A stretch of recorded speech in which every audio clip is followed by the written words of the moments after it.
శ్రీ గురవే నమః. భగవంతుడు ఎందుకు అవతరిస్తాడు, ఆయన అవతార ప్రయోజనం ఏంటి అనే విషయాన్ని మనం ఈ వీడియోలో తెలుసుకుంటున్నాం. మనకు భగవద్గీతలోనే భగవంతుడు చెప్తున్నాడు, యదా యదా హి ధర్మస్య గ్లానిర్భవతి భారత అభ్యుత్థానమధర్మస్య తదాత్మానం సృజామ్యహం అని. అయితే భగవంతుడు ధర్మ ప్రతిష్టాపన కోసం అవతరిస్తాడు అనేది ఏదైతే ఉందో అది ప్రధానమైనటువంటి ప్రయోజనం కాదు. భగవంతుడే స్వయంగా అవతరించవలసిన అవసరం లేదు ధర్మాన్ని ప్రతిష్ఠించడానికి. అది ఆయన ముఖ్యమైనటువంటి ప్రయోజనాన్ని ఏదైతే కలిగి ఉంటాడో అందులో భాగంగా ఈ ప్రయోజనాన్ని కూడా సిద్ధింపజేస్తాడు. కానీ భూమి మీద ధర్మాన్ని ప్రతిష్ఠించే పని మహాపురుషులు కూడా చేస్తూ ఉంటారు. ఇప్పుడు ఒక ప్రహ్లాదుడు ఒక మన్వంతర కాలం పాటు భూమిని పరిపాలించాడు. మన్వంతరం అంటే 71 పర్యాయాలు, 4 యుగాలు పూర్తయితే అప్పుడు అది మన్వంతరం, అంటే 284 యుగాలు. మరి ఈ మన్వంతర కాలం పాటు ప్రహ్లాదుడు రాజ్యాన్ని పరిపాలించాడు. అట్లానే ధ్రువుడు 36,000 సంవత్సరాలు ఈ భూమండలాన్నంతా పరిపాలించాడు. సప్తద్వీపాలతో కూడినటువంటి ఈ వసుంధరను అంబరీషుడు పరిపాలించాడు. మరి వాళ్ళు భూమిని పరిపాలించినప్పుడు ఒక రఘుమహారాజు కానీ ఇట్లాంటి మహానుభావులు మహాపురుషులు భూమిని పరిపాలిస్తున్నప్పుడు ధర్మాన్ని వాళ్ళు కాపాడుతూ వాళ్ళు భగవంతుడి యొక్క సేవ చేశారు. కాబట్టి ధర్మాన్ని కాపాడే పనిని భగవంతుడు స్వయంగా చేయవలసిన పని లేదు, మహాపురుషుడికి అప్పగిస్తాడు. కానీ భగవంతుడు స్వయంగా చేయవలసిన పని, అవతరించవలసినటువంటి కారణం కలౌ జనిష్యమాణానాం దుఃఖ శోక తమోనుదం అనుగ్రహాయ భక్తానాం సుపుణ్యం యతనోద్యశః అని చెప్తోంది భాగవతం. కలియుగంలో ఎవరైతే జన్మిస్తున్నారో, పుడుతున్నారో వాళ్ళ లోపల ఉన్నటువంటి దుఃఖాన్ని, శోకాన్ని తొలగించటం కోసం ఆయన యొక్క చరిత్ర ఏదైతే ఉందో, పావనమైనటువంటి ఆయన కథామృతం ఏదైతే ఉందో, దాంట్లో ఆయన యశస్సు ఏదైతే ఉందో దానిని ఈ లోకమంతా కూడా విస్తరింపజేసి జీవుల్ని తరింపజేయటం కోసం, దానికి కావలసినటువంటి ఆ అమృతాన్ని అందరికీ పంచటం కోసం, కథామృతాన్ని, అందులో భగవంతుడి యొక్క యశస్సు గానం చేయబడుతూ ఉంటుంది. ఇప్పుడు భాగవతం అంటేనే భగవతః ఇదం భాగవతానాం ఇదం, అంటే భాగవతం భగవంతుడికి సంబంధించింది, అట్లానే భగవద్భక్తులకు సంబంధించింది, భాగవతులకు సంబంధించింది. భాగవతం అంతా భక్తుడి యొక్క కథలుంటాయి, పరమ భాగవతుల యొక్క చరిత్ర ఉంటుంది, భగవద్ అవతారాలు ఉంటాయి. ఈ అవతారాలన్నీ ఆయన ధరించేది మనం వాటిని స్మరించి ఆయనకు మన మనస్సును దగ్గర చేయడానికి, మనకు కావలసినటువంటి సాధన సామగ్రిని అందివ్వడం కోసం భగవంతుడు అవతరిస్తాడు. ఈ అవతారాలని మనం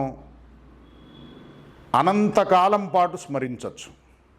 అంటే భగవత్ ప్రాప్తి అయ్యేదాకా మన జన్మను పునీతం చేయడానికి, మనకు శ్రేయస్సును కలిగించే గొప్ప సామగ్రి, మన హృదయాన్ని పరిశుద్ధంగా తయారు చేయడానికి అందులో ఆయన మనకు వితరణ చేసినటువంటి అవతారాహ్యసంఖ్యేయాః సంతి మేంగ సహస్రశః కర్మాణ్యపరిమేయాని, అంటే ఎవరు దేవతలు కూడా ఊహింపశక్యంగాని అద్భుతమైనటువంటి కర్మలను బలరాముడితో కలిసి కృష్ణుడు చేశాడు. జీవులను ఆనందింపజేయటం కోసం తన కథలను వితరణ చేశాడు, తన చరితాన్ని లోకానికి అందించాడు.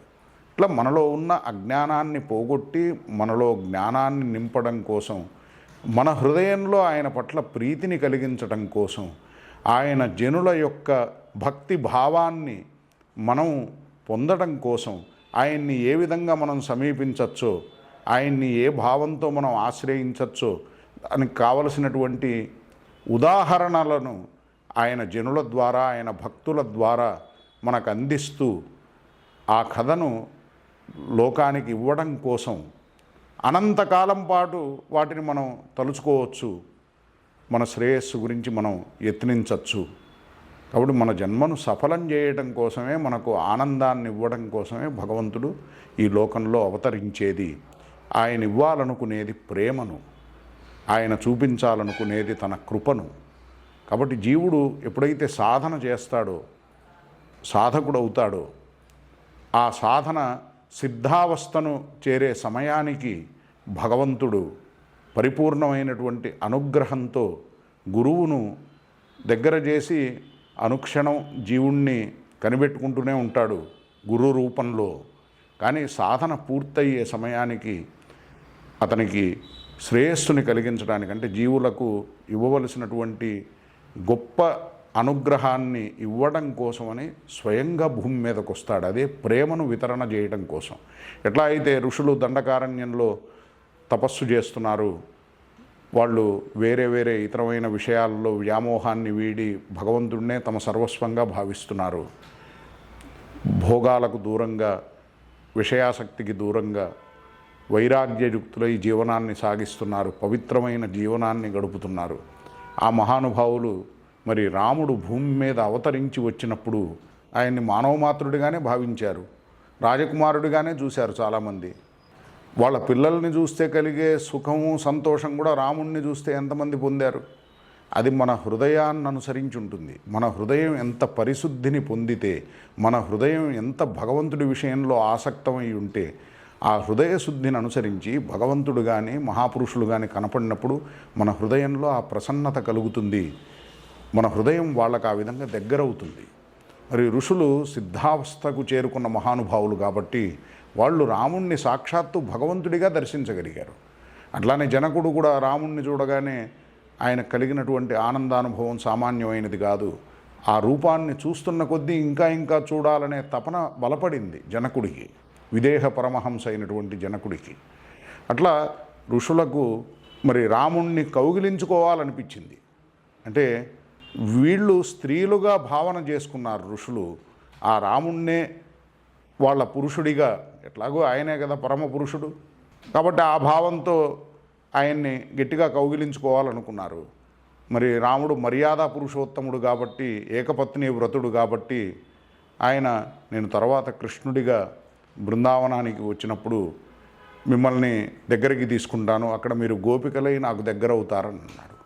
అంటే త్రేతాయుగంలోనే ఋషులు, మునులు వీళ్ళు సిద్ధావస్థను పొందున్నారు. మరి భగవద్ దర్శనం చేసుకున్నారు, ఆయన భగవంతుడని తెలిసింది ఆయన్ని. ఎందుకంటే అగ్రత ప్రజయవు రామవు, మధ్యే సీత సుమధ్యమ, పృష్ఠతస్తు ధనుష్పాణి లక్ష్మణోను జగామహ. ముందు వెళుతున్నటువంటి రాముణ్ణి చూసి ఓంకారంలో అకారాన్ని దర్శించారట ఋషులు. మధ్యలో ఉన్నటువంటి ఉకారమే అమ్మవారని, మకారమే లక్ష్మణుడు అని. మరి భగవంతుణ్ణి ప్రత్యక్షంగా ఓంకార స్వరూపుడిగా దర్శించినటువంటి ఋషులు ఆ భగవంతుడికి ఈ విధంగా దగ్గరయ్యారు. వాళ్ళ భావాన్ని అనుసరించి ఆయనకున్నటువంటి పరిమితి వలన, ఎందుకంటే ఆయన ఏకపత్ని వ్రతుడవడం వల్ల వాళ్ళని దగ్గర చేసుకోలేకపోయాడు. తర్వాత యుగంలో మీరు నాకు దగ్గర అవుతారు. పురా మహర్షయ సర్వే, ఆ మహర్షులే గోపీ భావాన్ని పొందారు. ఎందుకంటే వాళ్ళకున్న భావాన్ని అనుసరించి ఆ భావానికి తగిన విధంగా భగవంతుడు వాళ్ళని సేవిస్తాడు, వాళ్ళని దగ్గర చేసుకుంటాడు. ఇప్పుడు యశోదాకృష్ణులు ఉన్నారు, అక్కడ వాత్సల్య భావం ఉంది. అట్లానే ఆయన స్నేహితులు సఖ్య భావం, హనుమదాదులు దాస్య భావం. అట్లా ఎవరు ఏ భావంతో ఆయన్ని ఆశ్రయిస్తే ఆ భావాన్ని అనుసరించి ఆయన వాళ్ళతో వ్యవహరిస్తాడు. ఇట్లా మనకు ఆ ఉపాయాన్ని బోధించడానికి, మనల్ని దగ్గర చేసుకోవడానికి, మనం ఆయనకి దూరం కాకుండా ఆయన్ను సమీపించేందుకు ఏర్పాటు చేయడం కోసమే ఆయన అవతరించేది. సౌ శ్రేయాన్ భవతి జాయమానః అంటుంది వేదం.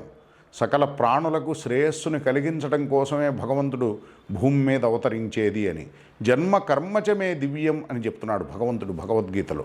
కాబట్టి ఆయన జన్మ దివ్యమైనదే, ఆయన కర్మ దివ్యమైనదే. అది ప్రాకృతమైనది కాదు, అది దివ్యమైనదే.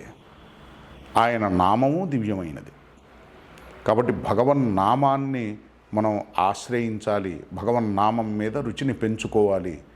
ఆ నామంలో మనం రసాస్వాదన చేయాలంటే నామం వేరు భగవంతుడు వేరు అనే ఆలోచనను ఒప్పుకోకూడదు. ఎందుకంటే నామం వేరు భగవంతుడు వేరు కాదు కాబట్టి. ఆ నామమే భగవంతుడు, భగవంతుడే తన నామం. నామంలో తన కృపను, తన శక్తిని నిక్షిప్తం చేశాడు భగవంతుడు.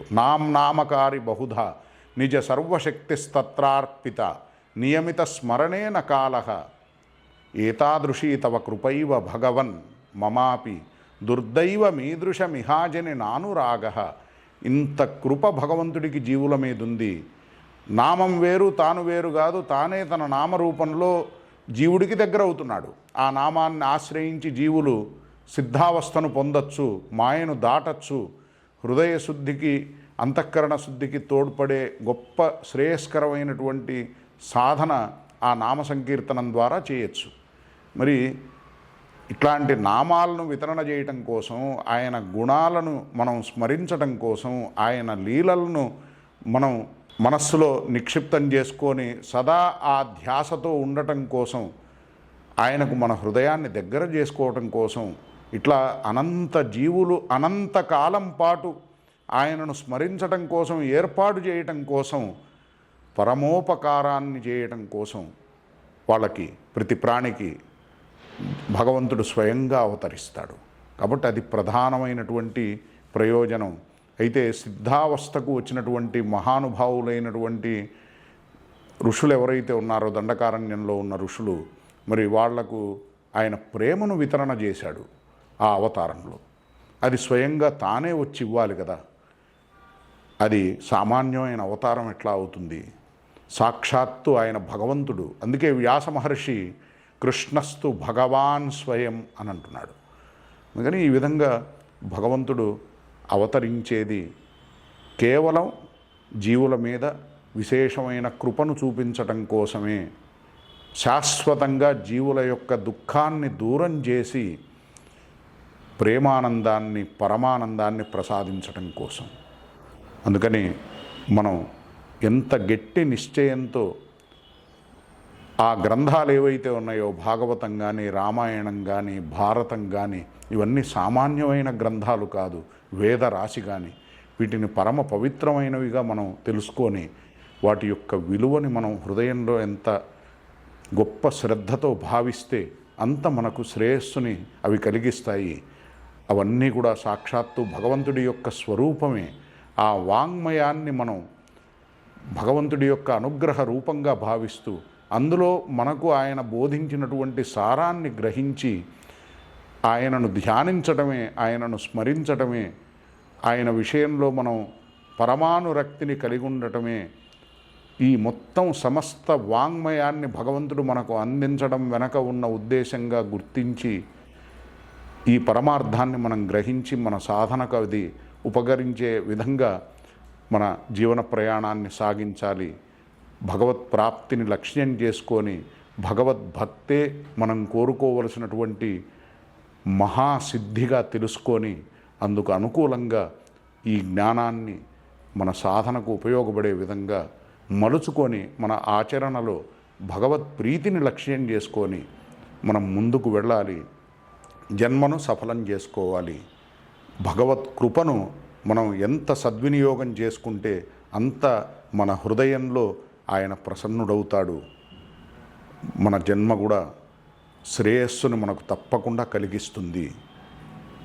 ఇలాంటి ఉపకారాన్ని మనం చక్కగా ఆదరించి మనకు మనం మేలు చేసుకోవాలి. హరయే నమః, గురవే నమః.